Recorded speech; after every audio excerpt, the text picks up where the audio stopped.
سامعین محترم، میرے عزیز دوستو، بزرگوں، نوجوان ساتھیوں، ہمارے نبی پاک حضرت محمد مصطفیٰ احمد مجتبیٰ صلی اللہ علیہ وسلم نے مختلف اوقات میں مختلف مقامات پر مختلف صحابہ کرام کو مختلف نصیحتیں کی ہیں، اور ان نصیحتوں میں سے بعض نصیحتیں تو انہی صحابہ کرام کے نام سے مشہور ہوئی ہیں جن صحابہ کرام کو نبی علیہ السلام نے وہ نصیحتیں کی تھیں۔ مثلا صحابی رسول ہیں حضرت ابو ذر غفاری رضی اللہ تعالی عنہ، انہیں جو نصیحتیں کی گئیں وہ ان کے نام سے مشہور ہیں۔ اسی طرح صحابی رسول ہیں حضرت انس بن مالک بن نضر رضی اللہ تعالی عنہ، انہیں جو نصیحتیں کی گئیں وہ انہی کے نام سے مشہور ہیں۔ انہی نصیحتوں میں سے میں چند ایسی نصیحتوں کا آج کی اس مجلس میں تذکرہ کرنے لگا ہوں جو نبی علیہ السلام نے حضرت انس بن مالک بن نضر رضی اللہ تعالی عنہ کو فرمائی ہیں، اور یہ نصیحتیں حدیث کی مشہور کتاب ہے مسند ابو یعلا المصلی، حدیث کی اس کتاب کے اندر یہ نصیحتیں موجود ہیں، اور یہ نصیحتیں رسول اللہ صلی اللہ علیہ وسلم نے حضرت انس بن مالک رضی اللہ تعالی عنہ کو کی تھیں۔ حضرت انس بن مالک بن نضر رضی اللہ تعالی عنہ یہ نبی علیہ السلام کے صحابہ کرام میں سے ایک صحابی ہیں۔ حضور علیہ السلام کی ان کی کنیت ابو حمزہ رکھی تھی، اور لوگوں میں ان کا لقب مشہور تھا خادم النبی صلی اللہ علیہ وسلم، کہ نبی علیہ السلام کے خادم ہیں، اور حضرت انس کو اپنے اس لقب پر بڑا ناز تھا، بڑا فخر تھا کہ مجھے لوگ خادم النبی کہتے ہیں۔ حضرت انس بن مالک رضی اللہ تعالی عنہ حضور کے چھوٹے خدام میں سے تھے، تقریباً 10 سال حضور علیہ السلام کی سفر اور حضر میں حضور کی خدمت کا شرف انہیں حاصل ہوا۔ ایک مرتبہ حضرت انس بن مالک رضی اللہ تعالی عنہ کی والدہ حضرت ام سلیم رضی اللہ تعالی عنہا حضور کی خدمت میں حاضر ہوئیں اور فرمانے لگی، اللہ کے رسول میرے بیٹے کے لیے دعا کیجئے، آپ کا خادم ہے، میرے بیٹے کے لیے دعا کیجئے۔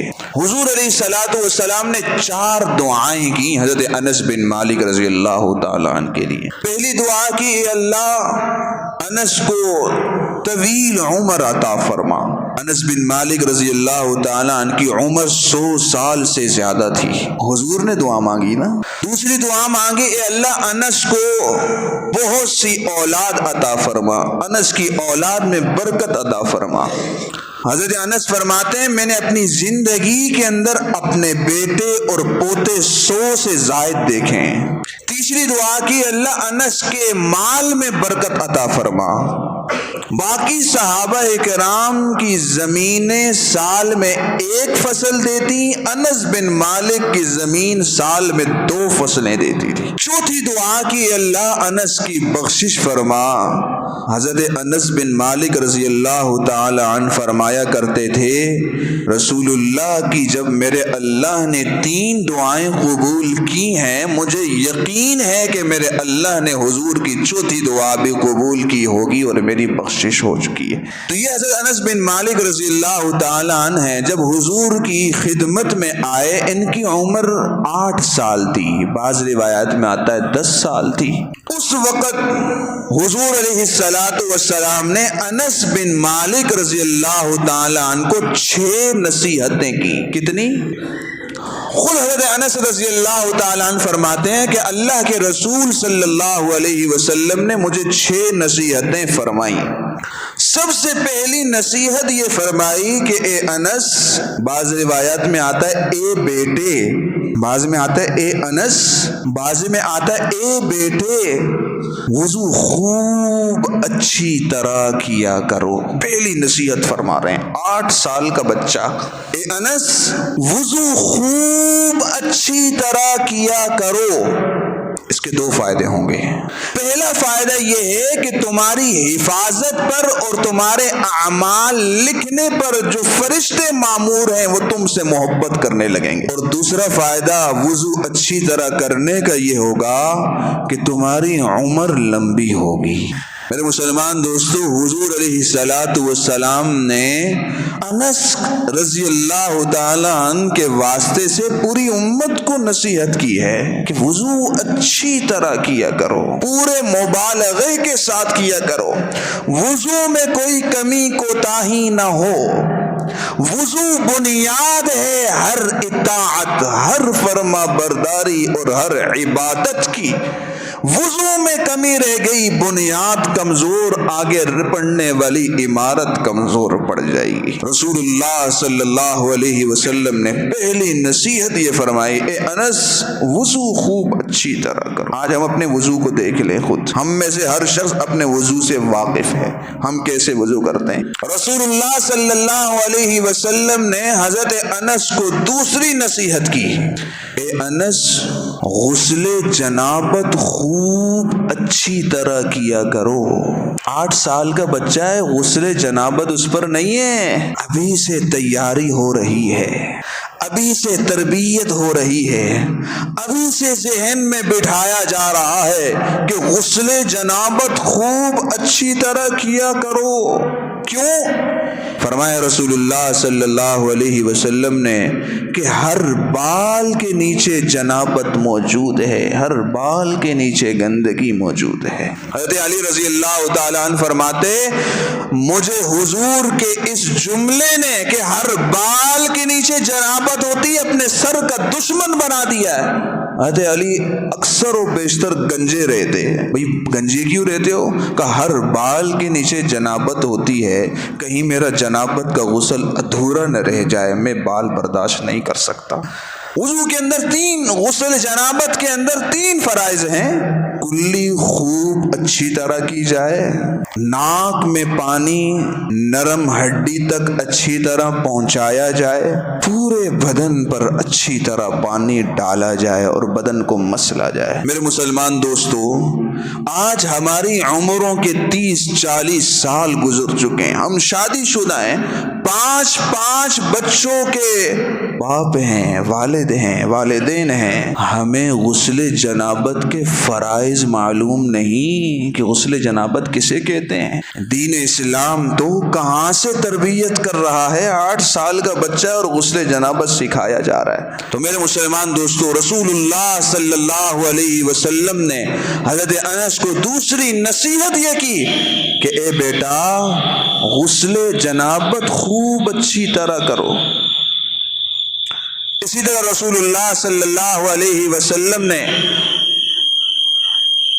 حضرت انس رضی اللہ تعالی عنہ کو تیسری نصیحت یہ کی کہ اے بیٹا چاش کی نماز کبھی نہ چھوڑنا، چاش کی نماز کبھی نہ چھوڑنا۔ رسول اللہ صلی اللہ علیہ وسلم نے دیکھا ہوگا کہ فرائض میں اور باقی نوافل میں تو بڑا اہتمام ہے، شاید چاش میں کچھ کمی ہوگی۔ رسول اللہ صلی اللہ علیہ وسلم نے فرما دیا چاش کی نماز کبھی نہ چھوڑنا۔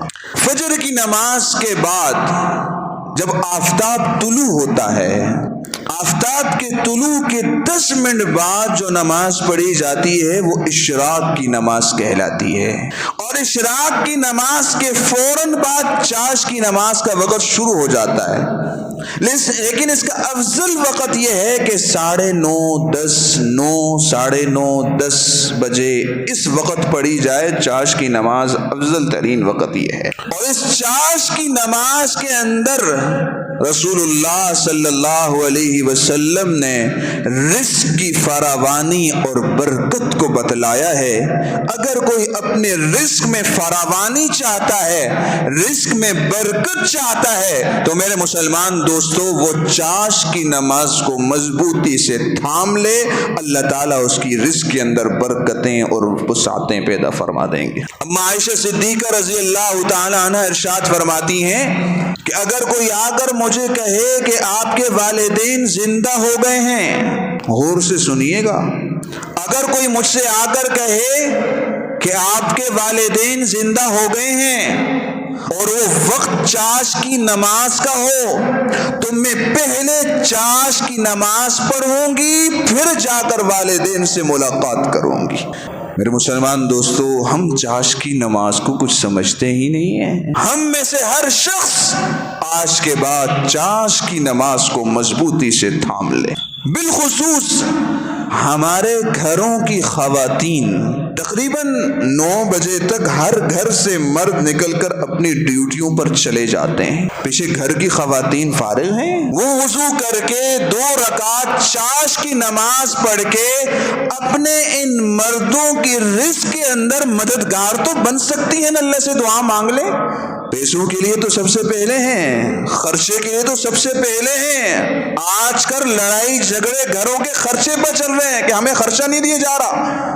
اس طرح سے اپنے گھر والوں کی مدد تو کی جا سکتی ہے نا، کہ وہ کام پر چلے گئے ہیں، چاش کا وقت ہے، 2 رکعت پڑھ کے ان کے لیے دعا مانگ لے، اے اللہ میرے گھر والے کو فراوانی والا، حلال والا، برکت والا رزق عطا فرما۔ اور اگر ہم ڈیوٹی پر چلے گئے ہیں اور آگے ڈیوٹی پر جانے کے بعد وقت ہے تو میرے مسلمان دوستو 2 رکعت پڑھنے میں کتنا وقت لگتا ہے؟ اگر ہم اپنے رزق میں، اپنے گھرانے کا سکون، رزق میں برکت چاہتے ہیں، میرے مسلمان دوستو چاش کی نماز کو مضبوطی سے تھام لیں۔ رسول اللہ صلی اللہ علیہ وسلم نے حضرت انس بن مالک رضی اللہ تعالی عنہ کو چوتھی نصیحت یہ فرمائی کہ اے بیٹا، نماز کے اندر پوری توجہ اللہ کی طرف رکھنا، نماز میں پوری توجہ اللہ کی طرف رکھنا۔ اس سے کیا ہوگا؟ نماز میں خشوع پیدا ہوگا۔ پھر وہ نماز ہماری نمازوں کی طرح نہیں ہوگی کہ عشاء کی 17 رکعتیں 5 منٹ میں پڑھ کے جا رہے ہیں۔ پھر وہ نماز ہماری نمازوں کی طرح نہیں ہوگی کہ رکوع تو کیا لیکن قومہ نہیں کیا، سجدہ تو کیا لیکن جلسہ نہیں کیا۔ اب تو ایسے بھی میرے دوست ہیں جن سے پوچھا جائے قومہ کیا ہوتا ہے نہیں معلوم، جلسہ کیا ہوتا ہے نہیں معلوم۔ میرے مسلمان دوستو، اگر ہم اپنی نماز کے اندر خشوع پیدا کرنا چاہتے ہیں، اپنی نماز صحابہ والی نماز بنانا چاہتے ہیں، میرے مسلمان دوستو نماز میں توجہ اللہ کی جانب رکھنی ہوگی۔ وَاسْتَعِينُوا بِالصَّبْرِ وَالصَّلَاةِ، اللہ رب العزت نے حکم دیا ہے کہ صبر اور نماز سے مدد طلب کرو۔ وَإِنَّهَا لَكَبِيرَةٌ، اگرچہ نماز ہے بڑی مشکل ہے، لیکن 3 باتیں پائی جائیں نا، نماز کوئی مشکل نہیں۔ الا علی الخاشعین، سب سے اول اللہ کی عظمت، اللہ کا جلال ہمارے دلوں کے اندر ہو۔ نمبر 2، الذین یظنون انہم ملاقو ربہم، اللہ سے ملاقات کا شوق دل کے اندر ہو۔ وَأَنَّهُمْ إِلَيْهِ رَاجِعُونَ، قیامت کا یقین دل کے اندر ہو۔ یہ 3 باتیں جس انسان، جس مرد مومن کے دل میں پائی جائیں گی، اس کے لیے نماز خشوع کے ساتھ پڑھنا کوئی مشکل نہیں۔ آج ہم جب نماز سے ٹھونگے مار کر جان چھوڑاتے ہیں، بنیادی وجہ یہ ہے کہ ہمیں اللہ کا خوف ہمارے دل میں نہیں، اللہ سے ملاقات کا شوق ہمارے دل میں نہیں۔ میرے مسلمان دوستو، اللہ کی عظمت اور جلال ہمارے دل میں نہیں۔ یہ 3 باتیں ہم اپنے اندر پیدا کر لیں میرے مسلمان دوستو، پھر نماز میں توجہ اللہ سے ہٹ جائے، سوال پیدا نہیں ہوتا، سوال پیدا نہیں ہوتا۔ رسول اللہ صلی اللہ علیہ وسلم نے حضرت انس بن مالک رضی اللہ تعالی عنہ کو جو 6 نصیحتیں کی، ان میں یہ چوتھی نصیحت ہے کہ اے بیٹا، نماز میں توجہ اللہ کی طرف رکھنا، نماز میں توجہ اللہ کی طرف رکھنا۔ رسول اللہ صلی اللہ علیہ وسلم نے حضرت انس بن مالک رضی اللہ تعالی عنہ کو 5ویں نصیحت کی، اے بیٹا، اگر ہمت ہے تو دن اور رات 24 گھنٹے باوضو رہنا۔ دن اور رات 24 گھنٹے باوضو رہنا۔ اب ہمارے ذہن میں سوال آئے گا، چلو دن میں تو باوضو رہ سکتے ہیں، رات میں سو گئے تو پھر کیسے باوضو؟ میرے مسلمان دوستو، ہمارے دین اسلام نے ہمارے لیے اس میں بھی آسانیاں پیدا فرما دی۔ رات کو سوتے وقت وضو کر لو، پھر اس کے بعد نیند جانے وضو جانے صبح اٹھو گے، پوری رات عبادت کا ثواب تمہارے کھاتے میں لکھ دیا جائے گا۔ رسول اللہ صلی اللہ علیہ وسلم نے ارشاد فرمایا، لا يحافظ على الوضوء الا مؤمن، وضو کی پابندی صرف مومن کرتا ہے۔ آج ہم کہتے ہیں ہمارے اوپر جادو ہو گیا، ہمارے اوپر کسی نے جادو کر دیا، میرے اوپر جنات آ گئے، میرے اوپر فلاں نے کچھ منتر پڑھ کے پھونک دیا ہے، فلاں میرے پیچھے لگی ہوئی ہے، لگا ہوا ہے۔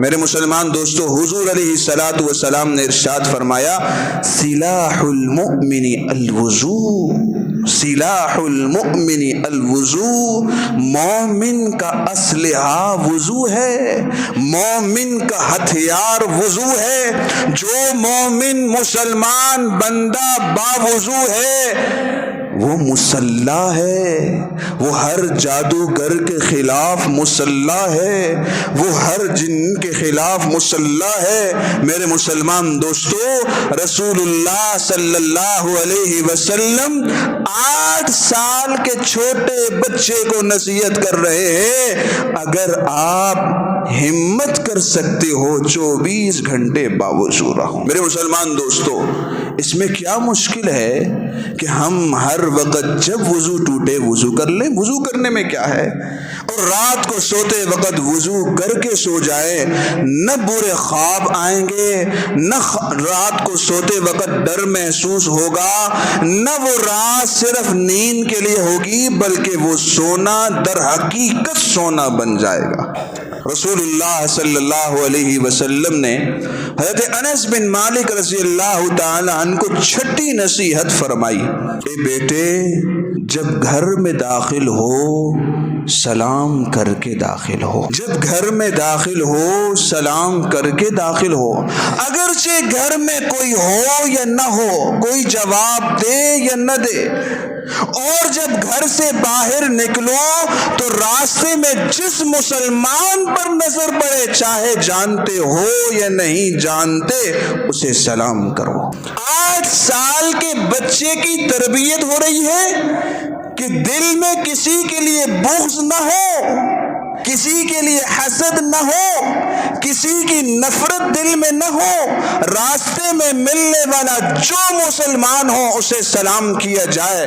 میرے مسلمان دوستو، ذرا آج ہم بھی تو دیکھ لیں نا، ہم بھی تو دیکھ لیں، ہمارے بچے چھوٹے سے، ابھی ذہن ان کا کچا، اور گھر میں ان کی تربیت کیا ہو رہی ہے، تمہارا فلاں چچا ایسا ہے، فلاں ماموں ایسا ہے، فلاں پھپھو ایسی ہے، فلاں چچی ایسی ہے، فلاں خالہ ایسی ہے، اس نے یہ کیا، اس نے وہ کیا، اس نے وہ کیا۔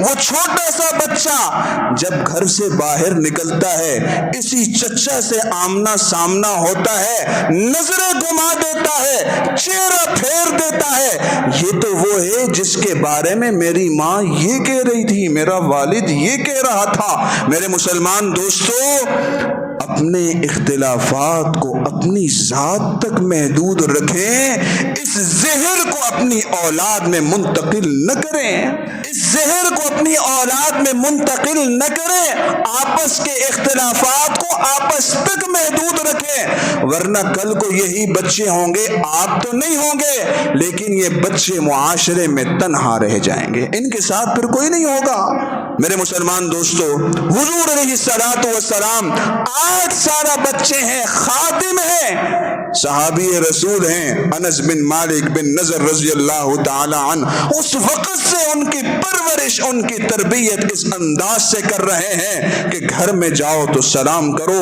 گھر سے نکلو تو جو ملے سلام کرو، محبت کی فضا عام کرو، نفرتوں کے بیچ ختم کرو۔ میرے مسلمان دوستو، یہ 6 نصیحتیں رسول اللہ صلی اللہ علیہ وسلم نے حضرت انس کو کی، صرف انہیں نہیں ان کے واسطے سے اپنی پوری امت کو کی ہیں یہ 6 نصیحتیں۔ سب سے پہلی نصیحت یہ ہے وضو اچھی طرح کرو، نمبر 2 غسل اچھی طرح کرو، نمبر 3 چاش کی نماز کا اہتمام کرو، نمبر 4 نماز میں توجہ اللہ کی طرف رکھو، نمبر 5 جی کوئی تو کہے نا، نمبر 5 اگر ہمت ہے تو دن رات 24 گھنٹے باوضو رہو، نمبر 6 گھر میں داخل ہو تو سلام کرو، گھر سے نکلو تو سلام کرو۔ اللہ تعالی ہم سب کو سمجھنے کی اور عمل پیرا ہونے کی توفیق نصیب فرمائے۔